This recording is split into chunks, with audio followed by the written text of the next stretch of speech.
Kal Kadosh, Boker Or. Yeah, Bekiim Bahalacha 4, day 57. Siman Kavzayin, right? Page 143. Halacha Kaftet. Bal Teshuva שיש לו על ידו כתובת קעקע של שתי וערב. No, here we're talking about now Sheti Va'erev. Sheti Va'erev. No, but what is Sheti Va'erev? The cross is called Sheti Va'erev. Right? He's got a tattoo of a cross on his arm. Okay, וכדומה. הוא מתבייש להניח תפילין על זרוע. So now he's embarrassed to put on the tefillin there. Right? שתתגלה הכתובת קעקע. Right? That is going to be. One second. מה? He comes and he says like this, now, מתבייש להניח תפילין על זרוע, שתתגלה הכתובת קעקע. יש לו להניחן בסתר, ולהוריד השרוול מיד אחר הנחה. Put them on privately, and then immediately put down the sleeve, so nobody's going to see. There's no problem. אם אי אפשר לו לעשות כמשול, if you can't do it at all, בשעת הדק יש לו להניח לו של יד על שרוול חלוקו הדק, יניח של יד בלי ברכה. You put it on without a ברכה. And you're going to make the bracha ועל מצוות תפילין on the ראש, שיכוון לפתור בברכתו גם התפילין של יד. Wow, so mamash, you're doing it basically without a bracha. Yeah, on a cloth or on your shirt. He's putting it on a shirt. On top of the shirt, that's what I didn't read it. Let me read it again. He may put over a thin material of his shirt sleeve. Right, but without saying a bracha. Instead, he must recite the bracha on mitzvot tefillin on the rosh and having in mind the thing. So he says this ruling 154 is the ruling of Hillel Omer. Brought down the Yalkut Yosef. It itself understood that the person should make sure to put on the tefillin in a regular way and make the bracha, either before going to the Beit Knesset or after returning home.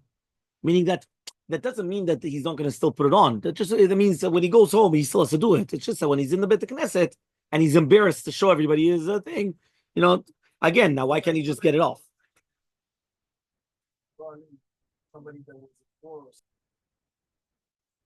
So now he comes and he says like this. He says, right, הלכה למד. המניח תפילין ולאחר מכן שם לב שיש חציצה בין התפילין וצולו, כגון שרוול חלוצתו יטפו שם, יש לו לסלק החציצה, ולא יברך שנית. אפילו היה הישג גדול שחושבים לשיטה שאין חציצה פוצל לתפילין. What happens if you have your tefillin on? And after a little while you say, one second, I didn't even realize my shirt was tucked under the tefillin. So you have to remove it obviously, but you don't make a bracha. Why? Because even though the hefsek is a gadol, we're going to be choshesh that there's no chatzitza and tefillin shel yad, so therefore you're not going to make another beracha, right? But you have to take off the chatzitza. Yeah.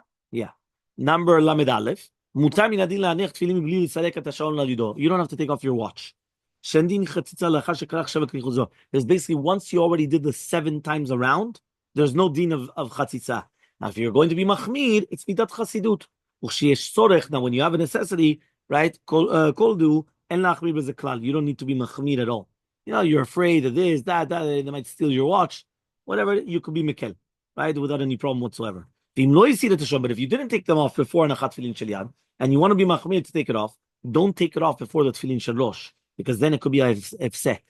You understand? Meaning, don't put it on. Now I'm going to take it off and then put it on the rosh. No. Take it off first, and then you do everything else. So let's see the footnote. Where does this come from? The wristwatch, number 156.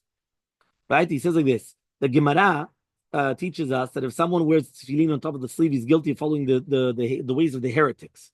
Right? And the Rosh explained that we divide this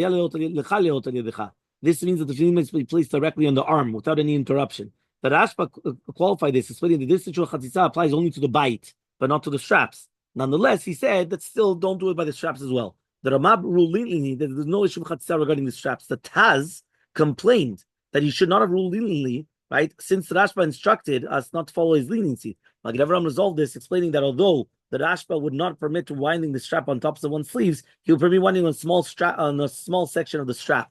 That Rishon LeZion offered another resolution. He says that he did not mean that we must not rely upon the lenient ruling. Due to extreme humility, however, he did not wish to openly dispute the other people, and therefore he recommended people not to follow this ruling. In reality, he stood by it as well. So Zalman ruled that the issue of chatzitza applies to the strap, but only to the length of the strap that forms the initial loop around the arm. That's the main part, meaning the first one, right? So he says, apparently his opinion with chatzitza does not apply to the remainder of the straps. Wearing a wristwatch, there's no problem. Divrei Tzvi also demonstrated this likewise opinion of the Trumat Hadeshen, the Bet Yosef. and you refuted the stringent opinion Machatzit shekel. Shlomo Kluger brought down by Mishnah Barak concurred with this ruling as well. Although the response that the Dovev Misharim ruled that one must take off the watch, but Rishon LeZion wrote that no, that he discussed the issue with him and he explained that he understood that the ritual would interfere with the 7 coils, right? But he says that if it doesn't interfere, there's no problem. The rules that it's necessary to remove it, and that even if the ritual is leather and it's still considered a chatzitza, as explained above, you do not need to take it off. The Pesach Tshuva added that people ought to make sure that their arms are clean, right? So therefore, there's no problem to show respect. But technically speaking, again, that's a Pesach Tshuvot. You don't need to do it.